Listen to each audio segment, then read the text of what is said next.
오시는 분들이 좀 늦나 봅니다. 음, 네. 네, 반갑습니다. 월요 모임 시작하겠습니다. 로마서 11장 12절부터 15절까지입니다. 여기 16절은 다음에 하겠습니다. 제목은 이스라엘을 받아들이는 것이 죽은 자들 가운데서 살아나는 것 아니냐, 이런 제목입니다. 어, 요, 어, 오늘 볼 단락이 짧기 때문에 읽겠습니다. 그들의 넘어짐이 세상의 풍성함이 되며 그들의 실패가 이방인의 풍성함이 되거든. 하물며 그들의 충만한 일이요. 내가 이방인인 너희에게 말하노라. 내가 이방인의 사도인 만큼 내 직분을 영광스럽게 여기노니 이는 곧 내 권력을 아무쪼록 시기나게 하여 그들 중에서 얼마를 구원하려 함이라. 여기까지는 개정개혁으로 올렸고요. 15절은 킹 제임스 버전으로 올렸습니다. 하나님께서 그들을 버리심이 세상과의 화해를 이루는 것이라면 그들을 받아들이심은 죽은 사람들 가운데서 다시 살아나는 삶을 주심이 아니고 무엇이겠습니까? 이렇게 얘기를 했는데, 음, 여기 12절에 보면은 저희의 넘어짐이 세상의 부요함이 되며 이스라엘은 메시아를 거절함으로써 이제 거치는 반석과 돌이신 그 주님을 거절함으로써 넘어지게 됐죠. 요 넘어짐이라는 말을 이전에도 9장 32절부터 33절에서 한번 얘기를 했죠. 어휘는 다르지만은 그 안에 담긴 의미는 서로 밀접하게 이렇게 연결되어 있습니다. 요 9장 32절을 보면은 이는 그들이 믿음을 의지하지 않고 행위에 의지함이라. 부딪힐 돌에 부딪혔느리라. 돌에 부딪히면 넘어지잖아요. 기록된 바 보라, 내가 걸림돌과 거치는 바위를 시온에 두노니 그를 믿는 자는 부끄러움을 당하지 아니함과 같으니라. 이렇게 얘기했습니다. 시온에다가 거치는 돌, 걸림돌, 이걸로 왔기 때문에 그 이스라엘은 넘어지게 됐잖아요. 이거는 그들을 구원하시려고 주신 메시아죠.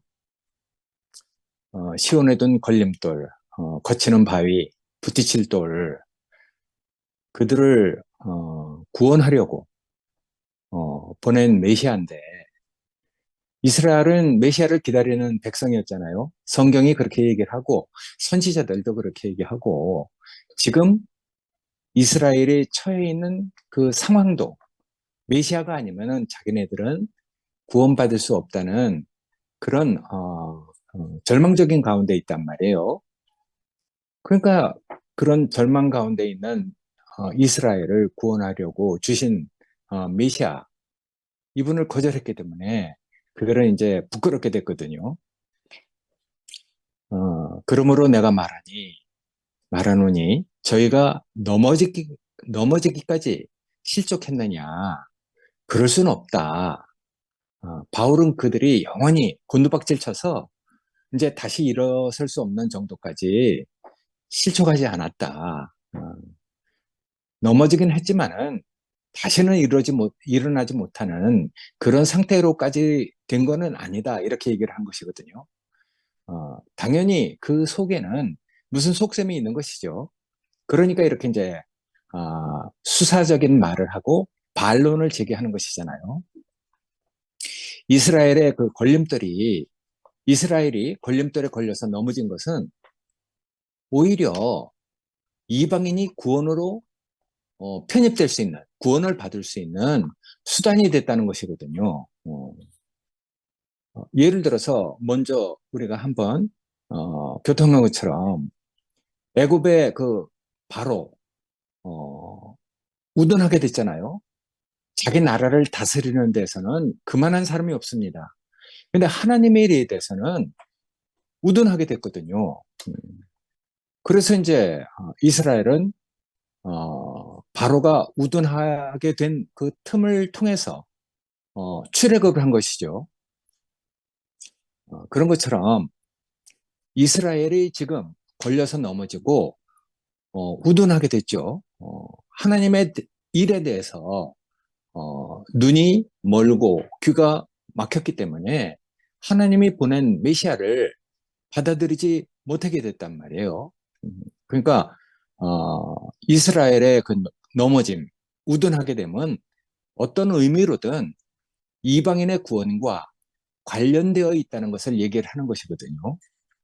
그러니까 바울은 늘 그런 식으로 말을 해왔습니다. 9장 22절, 24절에서도 그렇게 얘기를 하잖아요. 하나님의 그 능력을 알게 하고자 하여 멸하기로 마음 먹으신 그 진노의 그릇에 대해서도 오래 참으시고 관용하시고 그 긍휼에 대해서 영광의 풍성함을 알게 하셨다 할지라도 우리가 무슨 말을 하겠냐. 근데 그 그릇은 바로 우리다. 유대인 중에서뿐만 아니라 이방인 중에서도 구원을 받은 너희 아니냐. 우리다. 이렇게 얘기를 했어요. 그러니까 하나님의 능력을 알게 하려고 이스라엘을 우둔하게 했다는 것이거든요. 심령을 혼미하게 했다는 것이죠. 그래서 자기네가 바라는 일에 대해서는 아주 영특하게 잘하는데 하나님의 일에 대해서는 결국 눈이 멀고 귀가 멀어서 그리고 또 심령이 혼미하게 돼서 알아보지 못했다는 것이거든요. 근데 하나님은 그런 이방인들을 오래 참으시고 이방인들에게 그 풍성함을 가져다 주려고 이스라엘을 넘어지게 했다는 것이거든요. 그러니까 이제 그들이 넘어진 그 결과로 인해서 구원이 하나님의 그 구원의 그 물꼬가 생각지 않은 곳으로 흐르게 됐거든요. 그러니까 그들의 넘어짐으로 우리는 풍성하게 됐다. 이 말을 하는 것이죠. 그러니까 이스라엘은 하나님의 은혜가 거두지게 됐어요. 기름이 말라지게 된 것이거든요. 그 결과로 하나님의 그 생명의 흐름, 구원의 물꼬는 이방인에게 이렇게 흘러가게 됐죠. 그래서 그 기름 부음이 이방인에게 흘러왔기 때문에 이방인들은 풍성하게 됐어요. 바울은 모든 것을 알고 있는 사람이잖아요. 내가 그리스도 안에서 일체의 비결을 배웠다. 이렇게 저렇게 모든 데 처할 수 있다. 이런 사람으로 자기 자신을 얘기를 했단 말이에요. 그러니까 바울은 잘 알고 있는 것이죠. 뭐를 잘 알고 있느냐 하면은 복음이 이렇게 흘러왔어도 이방인들과 유대인들은 그 복음을 믿지 않은 사람들이 더 많아요. 그리고 또 앞으로도 또 많은 사람들이 믿지 않을 것이라는 것을 잘 알고 있거든요. 그러니까 하나님의 은혜가 흘러서 하나님의 복을 줘서 그들을 풍성하게 하는 그 충만함은 다른 데로 흘러간다는 것을 알고 있거든요. 그 충만함은 결국 복음을 믿는 그런 사람들로 구성이 되겠죠.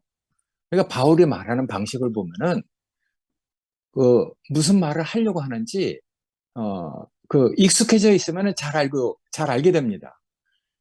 그러니까 인간에 걸리고 부딪히고 넘어지는 그것을 뛰어넘는 다른 반전이 있다는 것이거든요.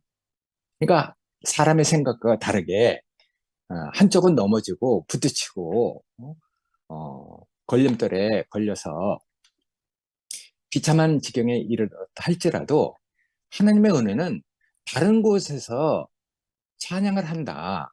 이 반전이 있다는 것을 얘기를 하는 것이거든요. 그러니까 저희를 버리는 것이 세상의 화목이 되지 않았느냐.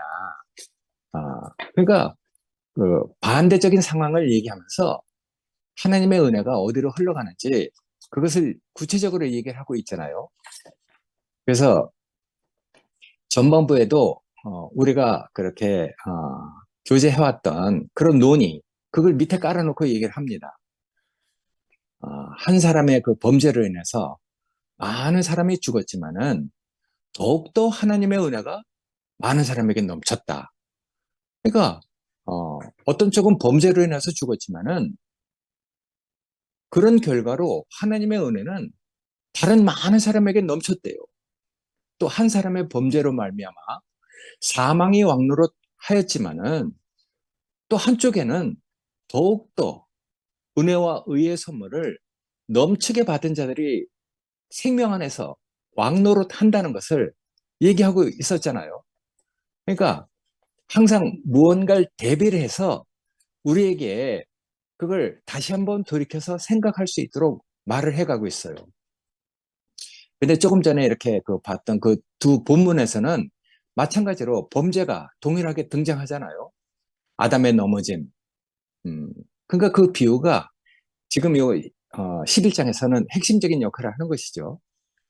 아담의 그 범죄가 세상에 그 죄와 죽음을 가져왔지만은 더욱더 은혜와 선물을 넘치게 받은 자들이 있었듯이 이스라엘은 지금 성경을 통해서 뭐 구원자를 기다리고 있었지만은 오히려 그걸 범한 그 결과로 걸려 넘어지게 됐죠.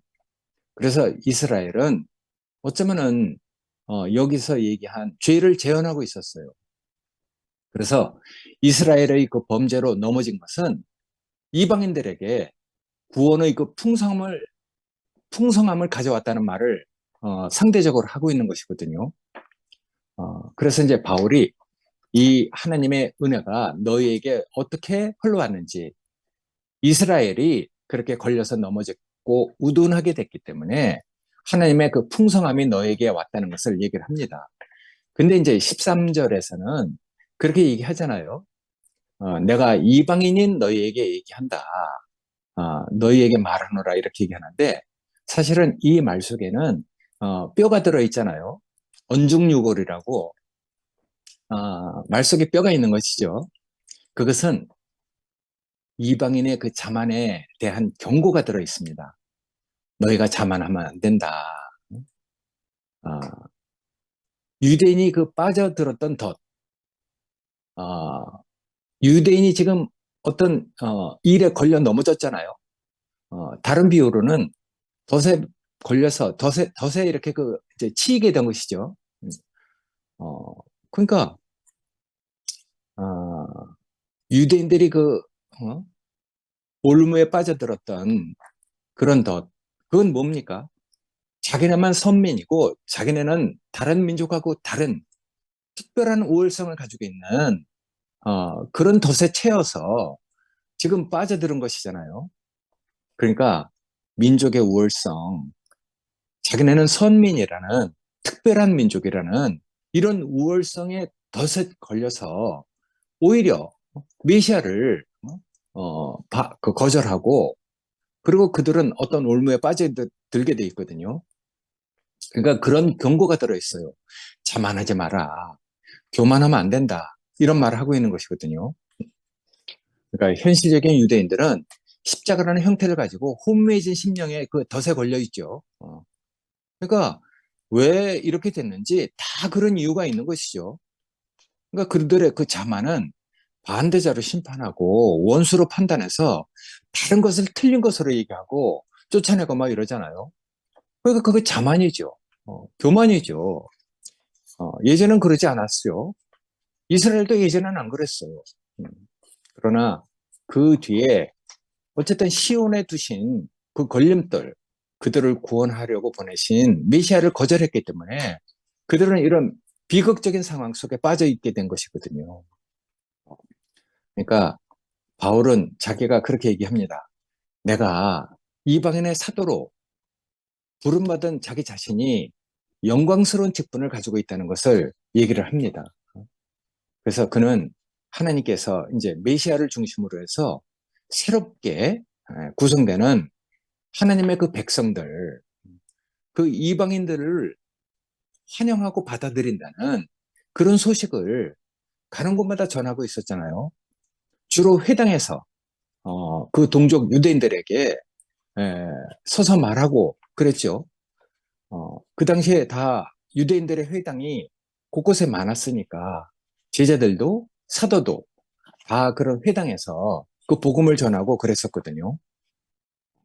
근데 그렇게 그 하는 이유는 그들로 하여금 지금 일어나는 일을 자세히 전하고 목도하게 함으로써 그걸 보게 함으로써 그들에게 질투를 일으키고 그들 자신도 자기처럼 구원을 받아들여서 하나님이 주신 그 축복에 동참하게 하려고 간절한 마음을 가지고 복음을 전하고 있었던 것이거든요. 그러니까 그들에게 어떤 마음을 일어나게 하려고 어, 그런 복음을 전하고 있었죠. 그러니까 바울의 그런 행동은 이스라엘이 소중하게 간직해온 기본적인 일들, 아까도 얘기했듯이 자기네들만 선민이다. 우리만 특별하게 이렇게 선택받았다. 그런 것에 대한 고의적이고 노골적인 모욕으로 비춰졌을지도 모르죠. 왜냐하면 구원이 이제 온 세상으로 퍼졌다. 저희가 알지 못했느냐? 아니다. 저희도 들었다. 그 소리가 온 세상에 퍼졌고 땅 끝까지 이르렀느니라. 이렇게 얘기를 했잖아요. 그러니까 세계가 바뀌었다는 얘기를 하고 하나님의 구원이 이제는 온 세상에 퍼졌고 누구나 다 믿는 자는 구원을 얻으리라. 이렇게 얘기를 했잖아요. 누구든지 예수를 믿는 자는 구원을 얻으리라. 그래서 예수를 부르라는 얘기, 예수를 믿으라는 얘기를 그 당시에 하고 다녔단 말이에요. 그러니까 이제 그런 얘기를 할 때 이스라엘은 자기네만 선민이고 자기네만 구원받은 선택받은 민족인데 어떻게 율법도 없는 저 이방인들이 구원을 얻는다는 말이냐? 그건 있을 수 없는 일이다. 이렇게 그 생각하는 유대인들이 많았거든요. 그러니까 이제 그런 유대인들에 대해서 이런 복음을 전하고 다니는 사람들은 늘 핍박을 받았죠. 그렇지만 사도들이나 바울은 기죽지 않았습니다. 그들 가운데 일부가 자기처럼 구원을 받을 수도 있다는 그런 기도의 응답을 기다리고 복음을 전하고 있었거든요. 어, 그러니까 복음을 전하는 이런 사람들은 정말 하나님이 주신 특별한 소명이 있는 것 같아요. 사명이 있는 것이죠. 그 많은 서원을 했고 하나님께서 그 서원을 들어주셨기 때문에 그들은 어떤 세상적인 환경이나 어떤 일들에 대해서 기죽지 않는 그런 사람들로 복음을 전하는 걸 보면은 정말 존경스럽거든요. 바울이 그런 사람이죠. 그렇게 얘기하잖아요. 이 모든 일은 내 골육 중에 일부라도 어? 어, 시기 나게 해서 질투가 나게 해서 저희 중 얼마를 구원하려고 하는 하나님의 뜻이다. 이렇게 얘기를 하고 있단 말이에요. 그러니까 바울은 현실이 이렇습니다. 한쪽은 반대를 하고 하나님의 그 구원의 물꼬는 이상한 것으로 흘러서 이방인들에게 이렇게 흘러가고 이럴지라도 유대인들이 완전히 걸려서 영원히 구원받지 못하지 않는다. 아직도 하나님이 하실 일이 남아있다. 이런 말을 하기 시작하는 것이거든요. 그래서 15절에는 그렇게 얘기합니다. 그들을 버리는 것이 세상의 화목이 되거든. 그 받아들이는 것이 죽은 자 가운데서 다시 사는 것이 아니면 무엇이겠느냐. 이렇게 얘기하거든요. 정말 바울이 이런 얘기를 한다는 건 정말 놀라운 것이죠. 늘 자기 동족들에게 핍박을 받고 고난을 받았으면서도 오히려 자기 동족들을 향해서 그렇게 구원받기 원하는 그런 간절한 마음을 가지고 있는 것을 볼 때 정말 하나님의 사도로 복음을 전하는 사람으로 그렇게 하나님이 사용한다는 것을 보면은 그 사람 됨됨이가 참 놀랐거든요. 바울은 그렇게 얘기합니다. 거절하고 있는 그들이 다시 돌아온다면은 얼마나 풍성해지겠느냐 이런 얘기를 하는 것이거든요. 그러니까 아, 이스라엘이 우둔하게 되고 그 버려지게 된 것이 예, 이방인들에게는 예, 구원을 받는 구원을 얻을 수 있는 중요한 구실이 된 것이거든요. 원인이 된 것이죠. 그런데 그 버려진 이스라엘 중에서 요 10장에서 말한 것처럼 듣고 믿고 그래서 하나님이 원하는 새로운 권속, 하나님의 백성으로 돌아오는 일들이 생긴다면은 그런 일들은 일종의 부활과 같은 것이다. 죽은 자 가운데서 다시 사는 것이 아니면 무엇이겠느냐. 그러니까 그런 일이 발생한다면은 너희는 그런 일에 대해서 축복을 해줘야 된다. 이런 바울의 속셈이 암시되어 있는 것이거든요. 근데 바울은 그런 마음을 가지고 복음을 전하고 있어요. 그래서 로마에 있는 이방인들 중에서 믿고 크리스찬이 된 사람들에게 그런 속셈을 가지고 얘기하고 있거든요. 구체적으로 얘기하면은 MA 고난을 받는 그 메시아의 그 죽음으로 인해서 그가 우리에게 오신 그 메시아는 사실은 죽을 이유가 없던 분이죠. 근데 죄인의 그 형상을 가지고 오셨기 때문에 그는 우리를 대신해서 십자가에 달렸단 말이에요. 근데 이상하게 그분이 죄는 없으신 그분이 MA 고난을 받고 십자가에서 죽으신 그 이유 우리와 같은 죄의 형상을 가지고 오셨기 때문에 그런 옛사람을 다 끝내기 위해서 옛사람의 어떤 것을 다 끝낸다는 의미에서 그 사람은 옛 아담을 대표해서 십자가에 달린 것이죠. 그런데 그렇게 죽을 필요가 없는 MA 죽은 그 어? 온전한 재물 때문에 이상하게 하나님이 그 온전한 재물을 받으시고 이제 그 진노의 뚜껑을 덮고 이제 은혜의 뭔가 그 법궤를 여는 그런 일이 이렇게 일어난 것이거든요. 휘장이 찢어진 일이 생긴 것이죠. 그래서 예수가 온전한 제물로 드려졌기 때문에 하나님은 그런 완전한 그 제물을 받았기 때문에 이제 그 더 이상 진노할 필요가 없는 그런 분이 됐고 그런 결과로 하나님의 그 축복이 세상으로까지 이렇게 흘러가게 되는 세상과 화목하게 될 수 있는 길이 열렸다는 것이거든요. 이거는 사실은 믿는 기독교인들이라면은 대부분 알고 있는 가장 기본적인 그런 어쩌면 교리를 할 수도 있는 거예요. 그런 바탕이 기독교가 된 것이거든요. 그러니까 우리가 이스라엘의 그 버려짐이 세상의 화목이 된다는 의미를 생각할 때 어쩌면은 그들에게도 그런 요인, 그런 속성이 있을 수도 있는 것이거든요. 자, 이스라엘의 그 버려짐이 세상과 화목이 된다는 의미를 생각할 때 그들에게도 애매히 고난을 받는 메시아의 죽음과 같은 것이 있다는 것을 말하고 있는 거란 말이에요.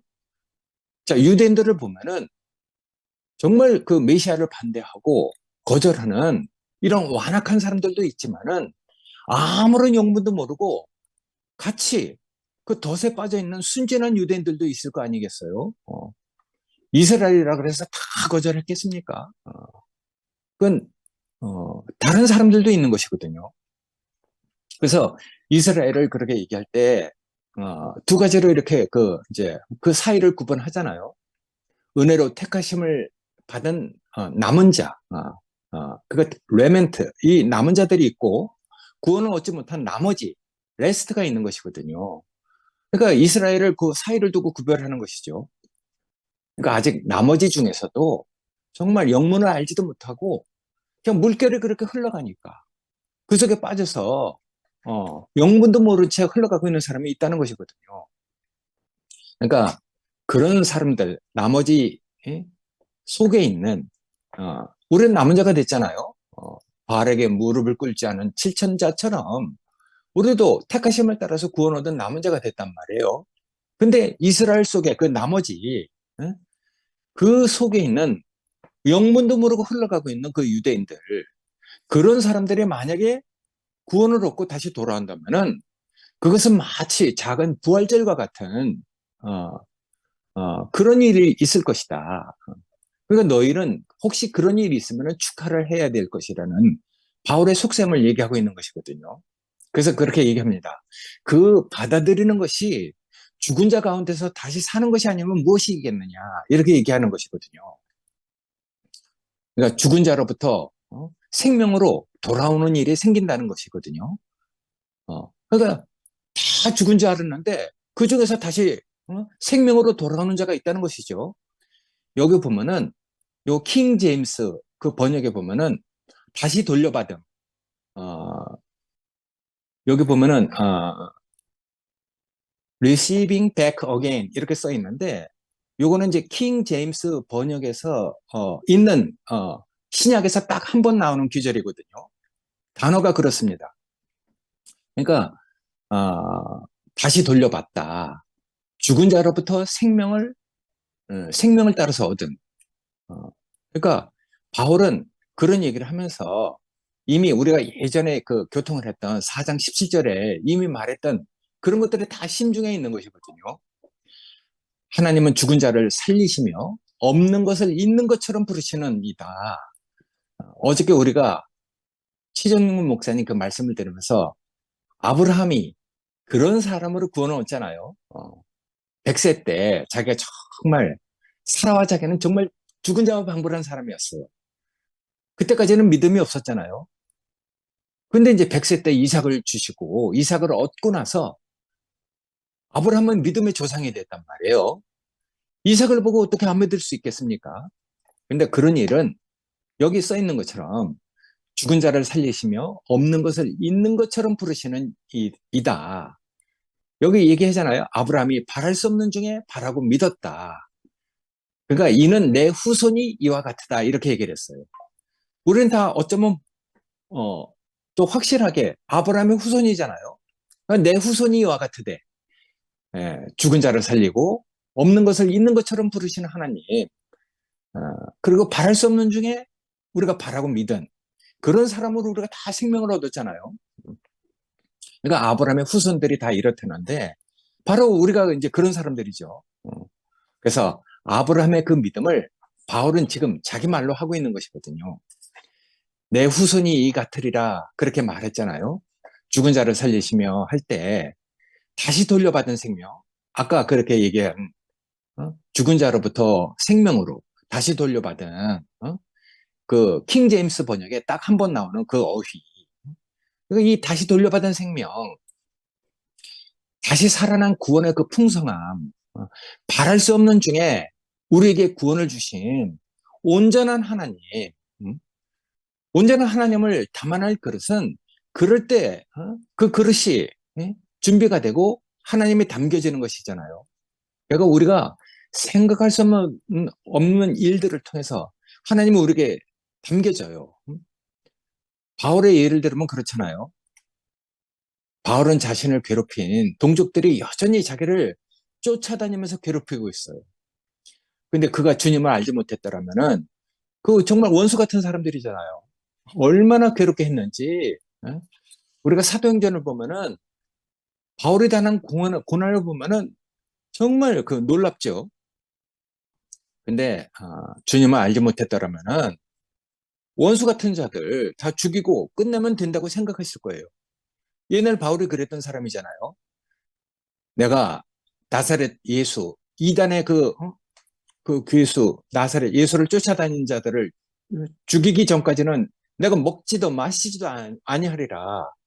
그런 열심을 가지고 제자들을 핍박하고 다녔던 사람이죠. 그런 바울의 열정적인 것이 다메섹에서 예수를 만나고 나서 회심을 하고 완전히 다른 사람이 됐잖아요. 근데 주님을 만난 사람이 된 것이죠. 그러니까 주님을 알지 못했다면은 옛날 혈기가 있는 바울 같은 그런 그 정말 젊었을 때의 바울은 뭐 다 죽이고 끝나면 속 시원하겠죠. 끝내면 된다고 생각할 수도 있었겠죠. 그러나 이제 바울은 예수를 아는 사람이 됐단 말이에요. 그는 다른 것을 이렇게 보게 됐어요. 다른 것을 깨달은 사람이 된 것이거든요.